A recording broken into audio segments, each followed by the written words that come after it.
आपका हिंदी प्रज्ञा चैनल पर स्वागत है। सभी को नमस्ते। हम पढ़ रहे हैं आज अविकारी शब्द। कक्षा 10 की क्लास में ये टॉपिक है अविकारी। और इससे पहले हमने पदभेद पढ़ लिए हैं, संज्ञा, सर्वनाम, विशेषण और क्रिया। और आज अविकारी। मैंने बताया था कि रूप परिवर्तन की दृष्टि से शब्दों के दो भेद होते हैं, विकारी और अविकारी। अब विकारी के भी 4 भेद होते हैं और अविकारी के भी 4 भेद होते हैं। विकारी के 4 भेद कौन कौन से होते हैं? संज्ञा, सर्वनाम, विशेषण और क्रिया, जो हमने चारों पढ़ लिए हैं। आज अविकारी पढ़ेंगे और अविकारी के भी 4 भेद होते हैं। कौन कौन से? क्रिया विशेषण, संबंध बोधक, समुच्चय बोधक और विस्मयादि बोधक। तो आज देखते हैं अविकारी। इसकी परिभाषा का क्या होगी? जिन शब्दों में लिंग, वचन, काल, कारक आदि के कारण कोई परिवर्तन नहीं होता उन्हें अविकारी शब्द कहते हैं, या अव्यय। अविकारी का दूसरा नाम क्या है? अव्यय है। जिन शब्दों में लिंग, वचन, काल, कारक आदि के कारण कोई परिवर्तन नहीं होता उसे अविकारी शब्द या अव्यय शब्द कहते हैं। अव्यय का अर्थ भी क्या होता है? अविकारी ही होता है। और अविकारी शब्द जिसमें विकार उत्पन्न नहीं हो, जो कभी भी बदलता नहीं है। तो ये हमने परिभाषा देख ली इनकी। जिन शब्दों में लिंग, वचन, कारक आदि के कारण कोई परिवर्तन नहीं होता उन्हें अविकारी या अव्यय, अव्यय भी कह सकते हैं ना, अव्यय कहते हैं। अविकारी शब्दों के 4 भेद होते हैं। कितने भेद होते हैं? 4 भेद होते हैं। क्वेश्चन तो यहीं से आ सकता है कि अविकारी शब्दों के कितने भेद होते हैं, या इन चारों के नाम दे दिए, कोई दूसरा 3 ये नाम दे दिए, कोई दूसरा अलग से नाम दे दिया, तो ये भी पूछ सकते हैं। क्रिया विशेषण, संबंध बोधक, समुच्चय बोधक और विस्मयादि बोधक। आप पहला देखते हैं क्रिया विशेषण शब्द। जो अव्यय शब्द किसी क्रिया की विशेषता का बोध कराते हैं वे अविकारी शब्द या अव्यय शब्द जो किसी क्रिया की विशेषता का बोध कराते हैं उन्हें क्रिया विशेषण शब्द कहते हैं। उदाहरण देखो, जैसे राम धीरे धीरे चल रहा है। अब यहाँ पर क्रिया क्या है? चलना, चल रहा है, क्रिया ही है ये। और कैसे चल रहा है? धीरे धीरे, अर्थात क्रिया की विशेषता बताई है। राम धीरे धीरे चल रहा है। परसों वह जयपुर जाएगा। कहाँ जाएगा? जयपुर जाएगा। कब जाएगा? परसों, कल, परसों। इस तरह के शब्द क्या आएंगे? क्रिया विशेषण के अंतर्गत आएंगे। एक बार फिर से देखिए परिभाषा। ये परिभाषा आप जरूर याद करें। विकारी शब्दों की भी और अविकारी शब्दों की भी थोड़ा सा परिवर्तन है। जिन शब्दों में लिंग, वचन, काल, कारक आदि के कारण परिवर्तन हो जाता है वो विकारी होती है। और जिन शब्दों में लिंग, वचन, काल, कारक आदि के कारण कोई परिवर्तन नहीं होता वो अविकारी होती है। 4 भेद होते हैं अविकारी शब्दों के। क्रिया विशेषण, संबंध बोधक, समुच्चय बोधक और विस्मयादि बोधक। ये चारों भी याद करें। फिर क्रिया विशेषण की परिभाषा क्या होगी? जो अव्यय शब्द क्रिया की विशेषता बताते हैं उन्हें क्या कहते हैं? क्रिया विशेषण शब्द कहते हैं। जैसे कि राम धीरे धीरे चल रहा है, तो चलने की विशेषता क्या है? कि वो धीरे धीरे चल रहा है या तेज चल रहा है, तो तेज विशेषता आ जाएगी। यहाँ क्रिया विशेषण, क्रिया तो ये है और विशेषता क्या बता रहा है? धीरे धीरे। ये विशेषण शब्द हो गया, ये क्रिया की विशेषता बता रहे, तो ये क्या कहलाया? क्रिया विशेषण शब्द कहलाया। अब देखते हैं कि क्रिया विशेषण के भेद कौन कौन से। क्रिया विशेषण के भी प्रकार है। कई विद्वानों ने 4 प्रकार बताए हैं, कईयों ने 10 भी बताए हैं, लेकिन आपके 10th में जो दे रखा है उस सिलेबस के अनुसार हम करेंगे। तो यहाँ पर क्रिया के 6 भेद बताए। क्रिया विशेषण के 6 भेद बताए हैं। हम उन 6 को ही पढ़ेंगे। कहीं इनकी संख्या 4 दे रखी है, कहीं 10 दे रखी है, लेकिन आपके सिलेबस में जो है हम उसका अध्ययन करेंगे। देखते हैं क्रिया विशेषण के भेद। तो क्रिया विशेषण का पहला भेद क्या है? कालवाचक क्रिया विशेषण। पहला भेद क्या होगा? मैंने कहा ना कि आपको 6 भेद हम पढ़ेंगे, क्योंकि आपके 10वीं के सिलेबस में 6 भेद ही दे रखे हैं। वैसे तो 10 तक भी भेद है इसके। तो कालवाचक क्रिया विशेषण, जिस अव्यय शब्द से क्रिया के होने का काल या समय ज्ञात हो। जिस अव्यय या अविकारी शब्द से क्रिया के होने का काल या समय ज्ञात हो उसे कालवाचक क्रिया विशेषण कहते हैं। जैसे प्रतिदिन विद्यार्थी अपना पाठ पढ़ते हैं, तो ये प्रतिदिन, ये समय के अंतर्गत आएगा। काल या समय है, कब पढ़ते हैं विद्यार्थी पाठ? प्रतिदिन पढ़ते हैं। तो प्रतिदिन शब्द क्या है? कालवाचक, यानी कि समय की बता रहा है। कल वह जयपुर जाएगा। यहाँ पर कौन सा है क्रिया विशेषण शब्द? कल। कल है, परसों है, इस तरह के शब्द किसमें आएंगे? कालवाचक में, अर्थात समय का बोध करा रहे हैं। कल, परसों, आज, अभी, इस तरह के शब्द। मैं अभी अभी घर पहुंचा हूं, यहाँ अभी अभी क्या है, ये कालवाचक क्रिया विशेषण है। अभी अभी घर पहुंचा हूं, समय का बोध करा रहा है। तुम खाना खाओ, पहले पहले शब्द है, पीछे शब्द है, शीघ्र शब्द है, ये सारे भी कालवाचक क्रिया विशेषण में आएंगे। वैसे मैंने यहाँ पर बता दिया आपको कि कालवाचक क्रिया विशेषण में किन किन शब्दों का प्रयोग होता है, ये याद कर ले आप। अब, जब, कब, पहले, पश्चात, तुरंत, शीघ्र, कल, परसों, सदा, इस तरह के जो शब्द है वो कालवाचक क्रिया विशेषण के अंतर्गत आएंगे। फिर दूसरा भेद इसका, क्रिया विशेषण का भेद हम पढ़ रहे हैं। तो क्रिया विशेषण का दूसरा भेद क्या है, स्थानवाचक क्रिया विशेषण। जिन अव्यय शब्दों से क्रिया के घटित होने के स्थान का बोध हो, जिन अव्यय या अविकारी शब्दों से क्रिया के घटित होने के स्थान का बोध हो कि क्रिया कहाँ पर हो रही है, कौन से स्थान पर हो रही है, उसे स्थानवाचक क्रिया विशेषण कहते हैं। जैसे अंधेरे में मत जाओ, तो ये अंधेरे शब्द है, इसमें क्या है, स्थानवाचक क्रिया विशेषण है। किसी स्थान पर अंधेरा होता है, किसी पर उजाला होता है, तो कहते हैं ना अंधेरे में मत जाओ, अर्थात तो स्थान का बोध करा रही है। रमेश कमरे के अंदर है, कहाँ है, अंदर, तो अंदर क्या है, यहाँ पर स्थानवाचक क्रिया विशेषण है।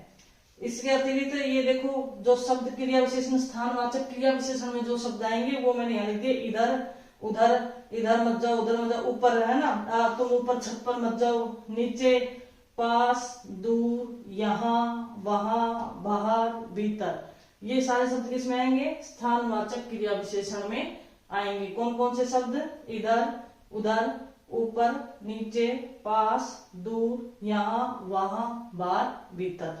अर्थात ऐसे शब्द, ऐसे अव्यय शब्द या अविकारी शब्द जो क्रिया के घटित होने के स्थान का बोध कराते हैं, क्रिया के घटित होने के स्थान का बोध कराते हैं, उन्हें स्थानवाचक क्रिया विशेषण कहते हैं।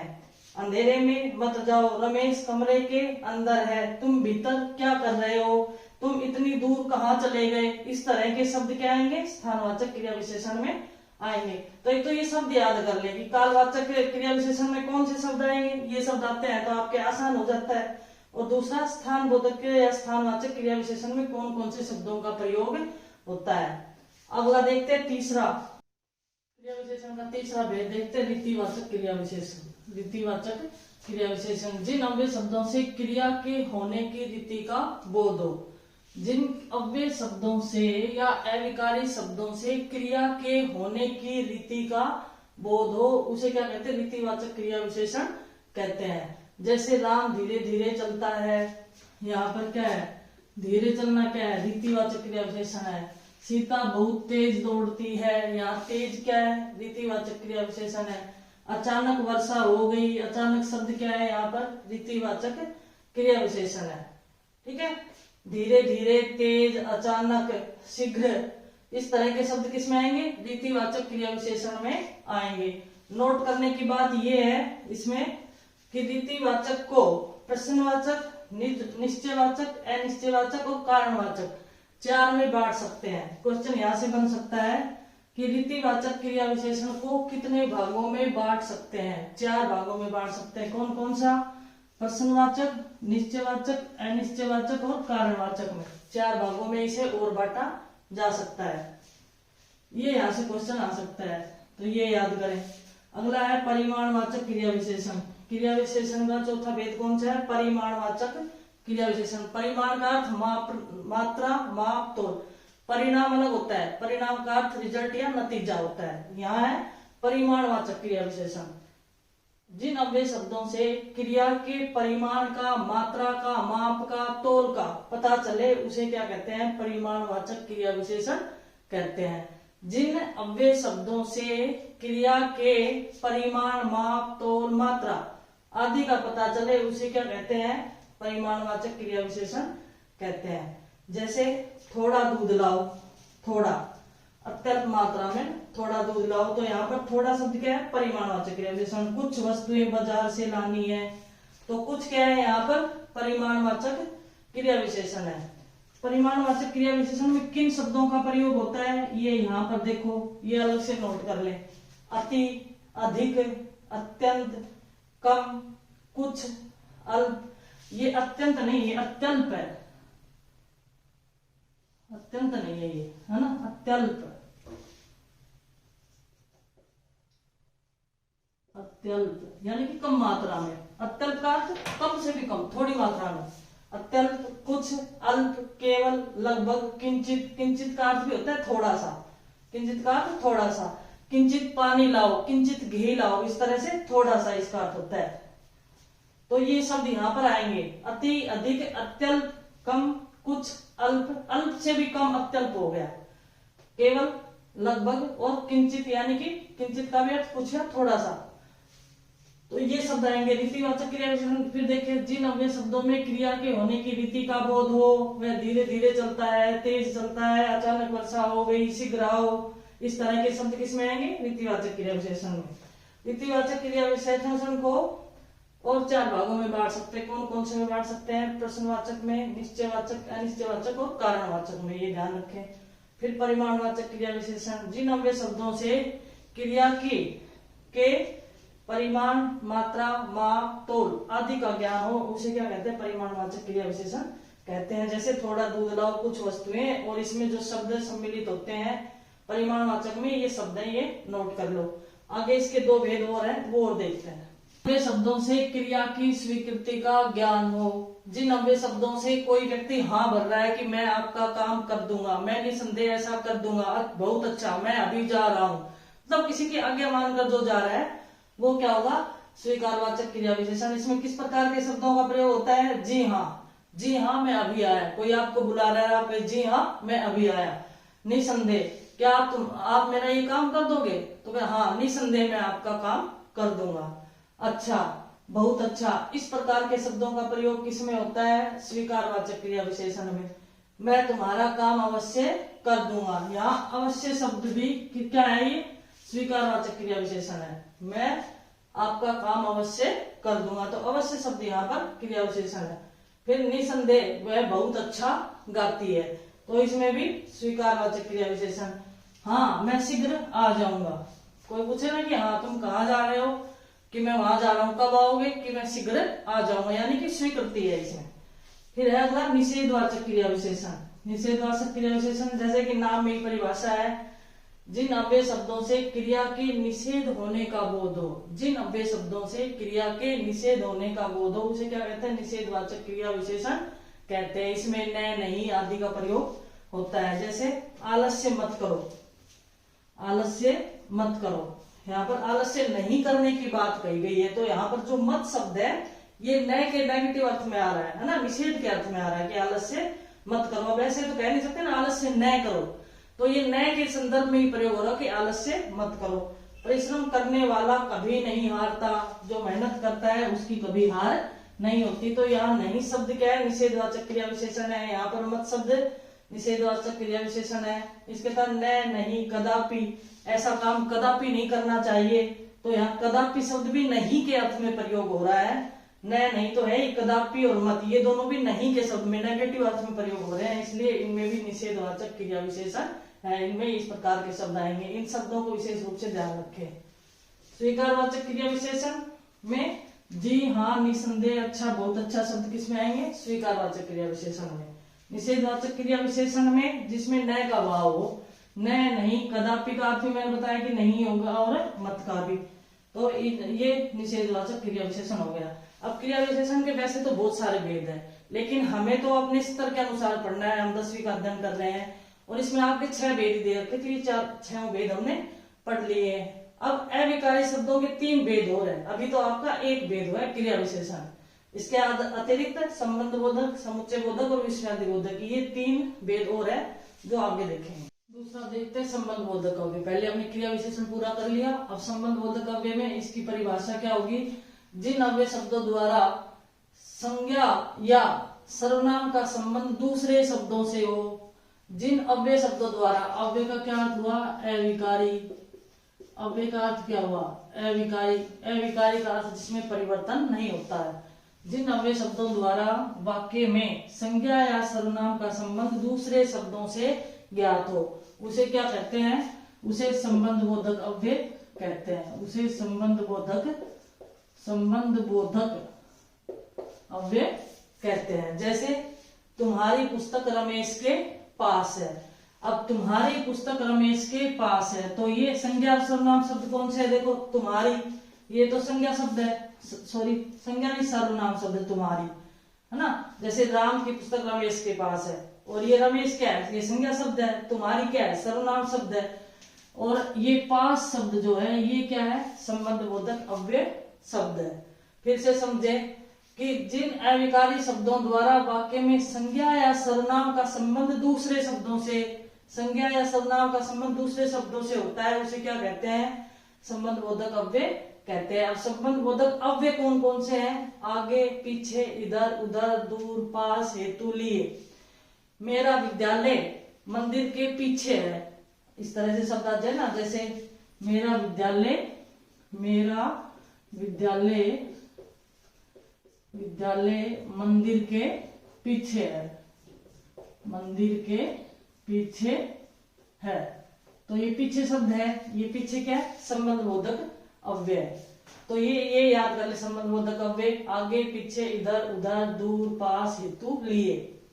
फिर अब ये समझने की बात है कि कोई भी अव्यय कब तो क्रिया विशेषण बन जाता है और कब संबंध बोधक अव्यय बन जाता है। क्रिया विशेषण कब बनता है? देखो संज्ञा और सर्वनाम के बाद संबंध बोधक शब्द आता है तो क्या कहलाता है? संबंध बोधक अव्यय कहलाता है। जैसे कि हमने ये उदाहरण देखा, संज्ञा और सर्वनाम के बाद ये शब्द आया तो ये क्या कहलाएगा? अब संबंध बोधक अव्यय कहलाएगा। अगर क्रिया के बाद ये शब्द आ जाता है ना, क्रिया प्लस संबंध बोधक अव्यय, यानी कि जहां संज्ञा और सर्वनाम नहीं हो, क्रिया के साथ जब ये शब्द आता है, कौन सा? अविकारी शब्द, तो इसे क्या बनती है? क्रिया विशेषण शब्द बनते हैं। क्योंकि ये शब्द तो क्रिया विशेषण में भी तो आते हैं ना, क्रिया विशेषण में भी आते हैं जो क्रिया की विशेषता बताते हैं। तो क्रिया के साथ लगते हैं तो क्रिया विशेषण, संज्ञा और सर्वनाम के साथ आते हैं तो संबंध बोधक अव्यय। ये बात आपको ध्यान रहेगी।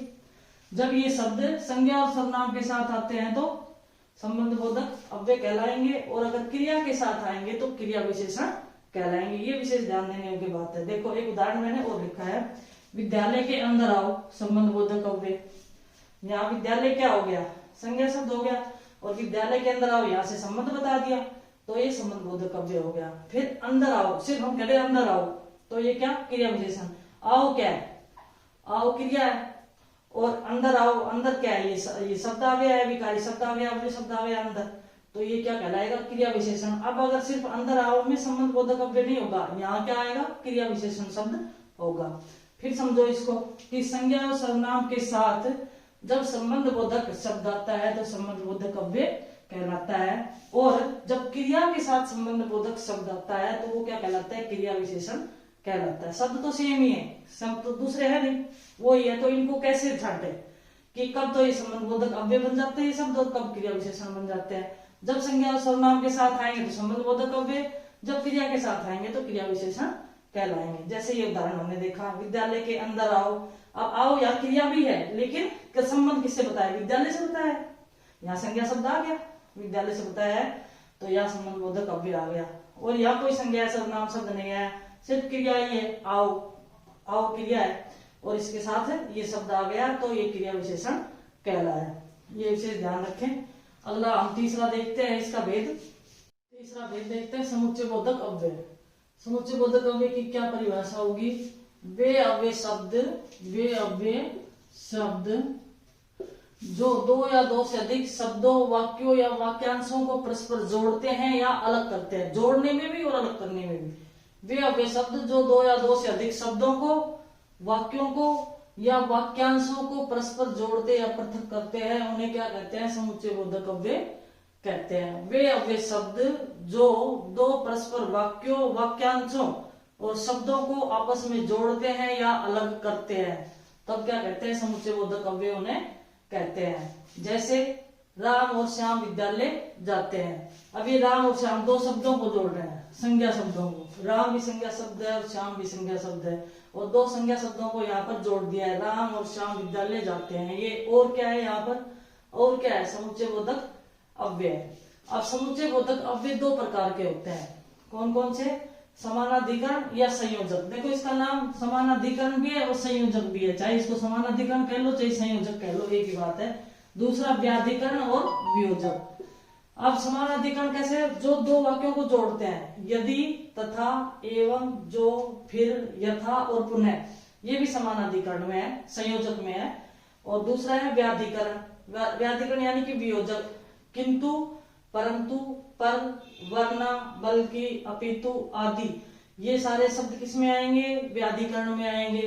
एक बार फिर ध्यान से देखें, अगर क्वेश्चन आ जाए कि समुच्चय बोधक अव्यय कितने प्रकार के होते हैं, तो दो प्रकार के, समानाधिकरण और व्याधिकरण, या संयोजक और वियोजक, एक ही बात है, इनके दो नाम है। समानाधिकरण का ही संयोजक है, व्याधिकरण का ही वियोजक है। अब समानाधिकरण या संयोजक अव्यय कौन से हैं? समानाधिकरण या संयोजक समुच्चय बोधक अव्यय कौन से हैं? तो यदि, तथा, एवं, जो, फिर, यथा, पुनः। और व्याधिकरण या वियोजक अव्यय कौन से हैं? किंतु, परंतु, पर, वरना, बल्कि, अपितु आदि शब्द क्या है? समुच्चय बोधक अव्यय है और वियोजक है। जैसे उदाहरण देखो, सीता और गीता बाजार गई। अब ये कौन सा? समानाधिकरण संयोजक है। और शब्द किस में आएगा? इसी में आएगा। ये मैंने लिखा भी नहीं, यहाँ पर लिख देते, और भी आएगा इसमें, ठीक है ना। और ऐसे भी लिख सकते ना, सीता एवं गीता बाजार गई, तो ये भी ठीक है, और भी ठीक है। और सीता और गीता, यहाँ पर सीता एवं गीता लिख दे तो भी एक ही बात है। सीता और गीता बाजार गई, ये समानाधिकरण संयोजक है।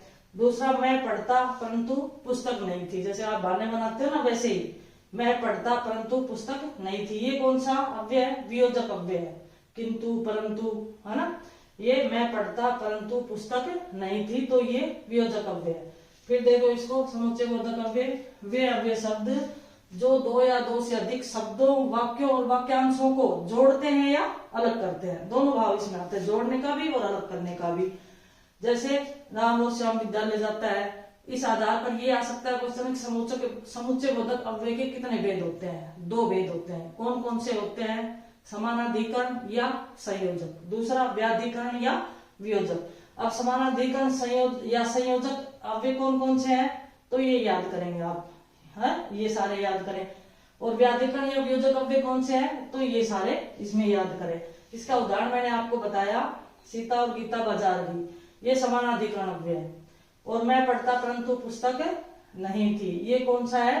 वियोजक अव्यय है, यानी कि व्याधिकरण अव्यय है। तो हमने ये इसका तीसरा भेद पढ़ा है। इनके नोट्स बनाते चले, आप लिखते चले, और एक बार समझ में नहीं आया तो इस वीडियो को जब आप 2-3 बार देखेंगे तो अच्छे से समझ में आ जाएंगे। ये क्वेश्चन आपके गलत नहीं होने चाहिए। जो अव्यय से संबंधित क्वेश्चन है, मैंने बहुत ही बारीकी से इनको पढ़ाया है। आपके जितने सिलेबस में उतना, उससे अधिक कुछ भी नहीं है। ये एक्स्ट्रा में नहीं है, ये जितना आपके आएगा उतना ही है। इसका अभी हम चौथा भेद देखते हैं, विस्मयादिबोधक अव्यय। चौथा भेद पढ़ते हैं, विस्मयादिबोधक अव्यय। विस्मयादिबोधक की क्या परिभाषा होगी? जिन अव्यय शब्दों के द्वारा हमारे मन के भावों की अभिव्यक्ति होती है। मन के भाव कौन से हुए? जिन अव्यय शब्दों के द्वारा हमारे मन के भावों की अभिव्यक्ति होती है, उसे विस्मयादिबोधक अव्यय कहते हैं। मन के भाव कौन से हुए?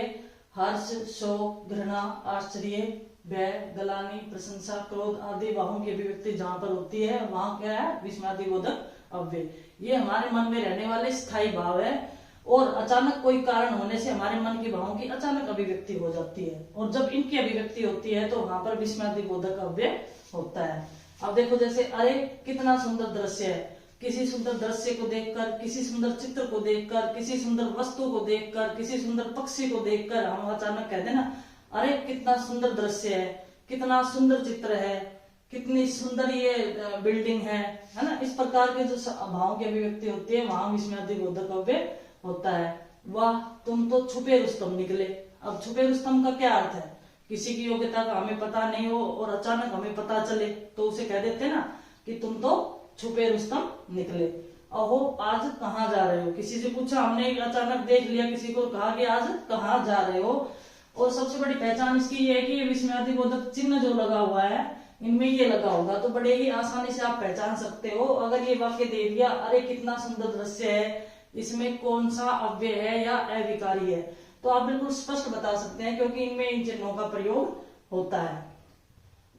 तो ये विस्मयादिबोधक अव्यय होते हैं। फिर से देख लें, जिन अव्यय शब्दों द्वारा हर्ष, शोक, घृणा, आश्चर्य, भय, ग्लानि, प्रशंसा, क्रोध आदि भावों की अभिव्यक्ति होती है, उसे क्या कहते हैं? विस्मयादिबोधक अव्यय कहते हैं। मन के अचानक भाव निकलते हैं जहां पर, उसे विस्मयादिबोधक अव्यय कहते हैं। अब ये चौथा विस्मयादि बोधक का भेद था। एक पांचवा निपात, पांचवा भेद नहीं है, वो कोई अविकारी या अव्यय शब्द नहीं है। जब हमने ये पढ़े थे अविकारी शब्द या अव्यय शब्द, तो ये 4 प्रकार के हैं। कौन कौन से 4 प्रकार के?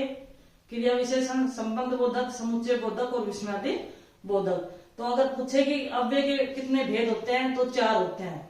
ठीक है, अव्यय के 4 भेद होते हैं। अब ये 5वां अलग है, क्योंकि ये भी अव्यय शब्द ही है, इसलिए मैंने इसको यहाँ पर आपको बता रही हूँ मैं, और ये आपके सिलेबस में भी है।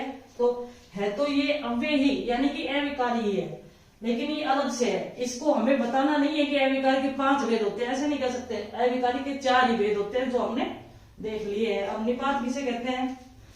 किसी पद विशेष पर जोर देने के लिए प्रयुक्त होने वाला अव्यय शब्द क्या कहलाता है? निपात कहलाता है। किसी बात पर हम जोर देते हैं, किसी को कहते हैं, तो उस शब्द या पद विशेष पर जोर देने के लिए जो बात कही जाती है और उस समय जो अव्यय प्रयुक्त होता है, तो उसे क्या कहते हैं? निपात कहते हैं। इसमें कैसे शब्दों का प्रयोग होता है? जैसे ही, भी, तो, तक, भर।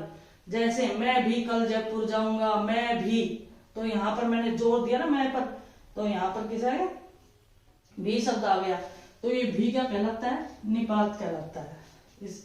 ये निपात किसे कहते हैं? भी। वह शाम तक आएगा, तो तक शब्द यहाँ पर आया है।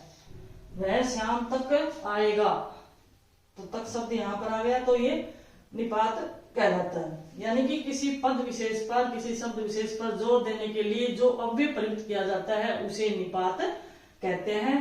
और ये 4 भेदों के अंतर्गत नहीं है। अविकारी के जो 4 भेद हमने पढ़े, उसके अंतर्गत ये नहीं आता, लेकिन है ये अव्यय शब्द ही, अविकारी ही है। तो ये भी विशेष रूप से ध्यान रखें। अब हमने पद भेद का जो टॉपिक था वो हमने पूरा कर लिया है। इसमें विकारी शब्द हमने पढ़े 4, संज्ञा, सर्वनाम, विशेषण और क्रिया, 4 ही हमने अविकारी देख लिए हैं।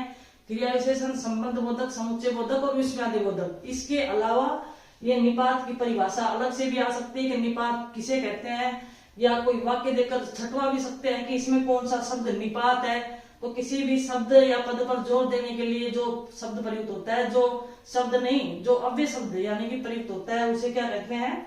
निपात कहते हैं। ये इसके उदाहरण है। इस प्रकार से हमने आज ये टॉपिक पूरा किया। कल से कोई दूसरा शुरू करेंगे। आप इसको पूरा उतारे और पूरा समझें। एक बार नहीं समझ में आता है तो 2-3 बार इसको चला कर देखोगे तो आपको याद हो जाएगा। ये धन्यवाद सभी को।